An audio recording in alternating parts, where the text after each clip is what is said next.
कहते हैं उत्तराखंड की पहाड़ियों में एक गांव है, सुपालगढ़, जो किसी सरकारी नक्शे में दर्ज नहीं। वह केवल उन लोगों को दिखता है जो वहां कुछ खोने आए हों या शायद कुछ पाने। उसी गांव में एक औरत रहती थी, नूरा जहां। उसके घर का दरवाजा हमेशा खुला रहता था, लेकिन कोई भीतर नहीं जाता। वजह? उसकी हंसी। लोग कहते थे, उसकी हंसी सुन लो तो 7 रात तक नींद नहीं आती। नूरजहां किसी से बात नहीं करती थी। रोज सुबह पहाड़ों की तलहटी में चलती और कचनार के झाड़ों से फूल तोड़कर अपनी छोटी में लगाती। लोग कहते, जिस दिन वो मुस्कुरा दे समझो कोई अनहोनी होने वाली है। लेकिन एक दिन गांव के बाहर एक बच्चा मिला, लगभग 8 साल का, नंगे पांव, गीला बदन और आंखों में अजीब सा डर। जब गांव वालों ने पुलिस को बुलाने की बात की, नूरजहां आगे आई और बच्चे को गोद में उठा लिया। इसका नाम मैं रखूंगी, उसने कहा। क्या? किसी ने डरते हुए पूछा। यूसुफ। यूसुफ को लाने के बाद नूरजहां बदलने लगी। वो जो सालों से चुप थी, अब खुद से बातें करती थी। कचनार की शाखाएं हवा के बिना हिलने लगीं और गांव में अजीब अजीब ख्वाब लोगों को आने लगे। हर किसी के सपने में नूरजहां आती थी, लेकिन एक बच्ची के रूप में। गांव से थोड़ी दूर एक पुरानी जली हुई बस्ती थी। अब वहां सिर्फ राख और झाड़ियों का जंगल था। एक बार यूसुफ वहां चला गया और लौटते ही उर्दू में बोलने लगा, जो उसने कभी सीखी नहीं थी। इस गांव में आग इंसानों ने नहीं, किसी इंतकाम ने लगाई थी, वो कहता। मुझे वो बच्ची दिखती है, छोटी में कचनार लगाए। नूरजहां के घर की छत एक दिन तेज बारिश में गिर पड़ी। वहां से एक पुरानी डायरी मिली। उसमें लिखा था, आज उन्होंने मेरी मां को चुड़ैल कहा, मेरे बाल काट दिए।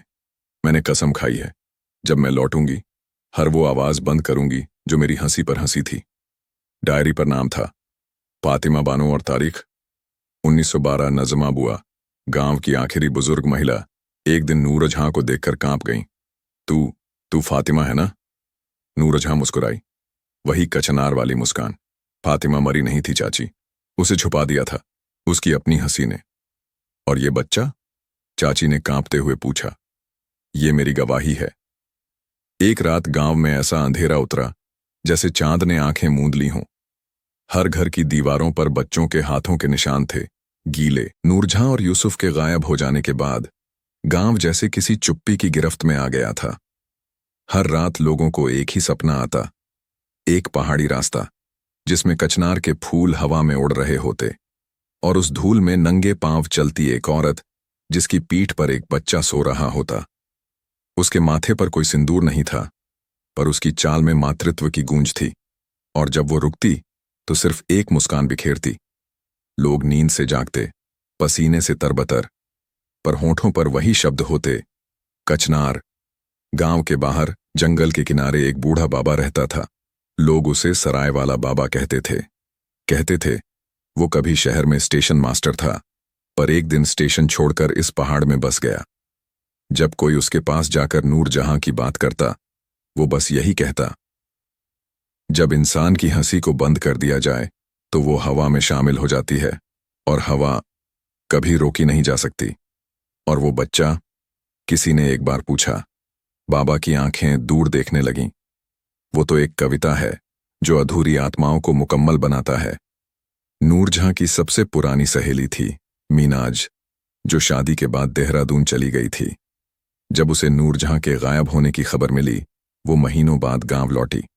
वो अकेली गई नूरजहां के टूटे घर में। दीवारों पर फफूंद जम चुकी थी, छत से झाड़ियां लटक रही थीं, लेकिन वहां एक चीज अब भी वैसी ही थी, अलमारी में रखी कचनार की एक सूखी माला। मीनाज ने उसे उठाया और उसी पल उसकी आंखों में चमक आ गई। ये उसकी नहीं, मेरी बेटी की थी, उसने कांपती आवाज में कहा।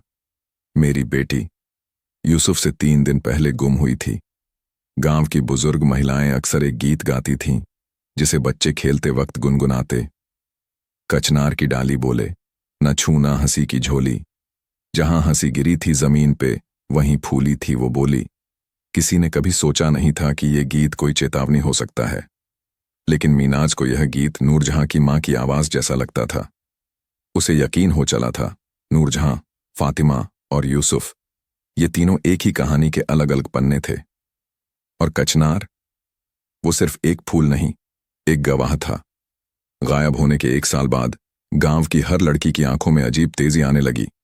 जो कभी डरती थीं, वो अब अकेले पहाड़ पर चढ़ जाती।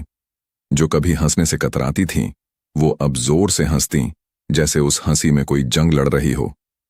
गांव वालों ने इसे मनहूस साया कहा, लेकिन मीनाज समझ चुकी थी, ये कोई साया नहीं, ये वो बीज थे जो नूरजहां छोड़ गई थी।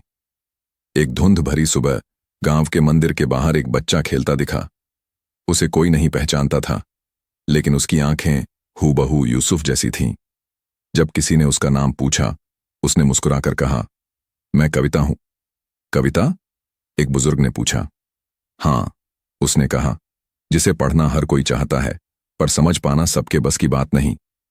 सालों बाद जब गांव पर फिर वही काली रात छाई, जब बिजली कड़कती रही और बादल गरजते रहे, उसी रात पलाश और कचनार दोनों एक साथ खिले।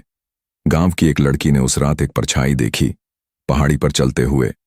उसके हाथ में कचनार का फूल था और गोदी में एक बच्चा जो गा रहा था, हंसी रोकी नहीं जा सकती, वो हवा बन जाती है, और जहां हवा बहती है वहां औरत मुस्कान बन जाती है। मीनाज को एक दिन नूरजहां के घर के पुराने संदूक में एक चिट्ठी मिली। धुंधली, आड़ी तिरछी लिखावट में, मानो किसी ने कांपते हाथों से उसे लिखा हो। अगर ये पढ़ रही हो तो शायद मैं हवा बन चुकी हूं।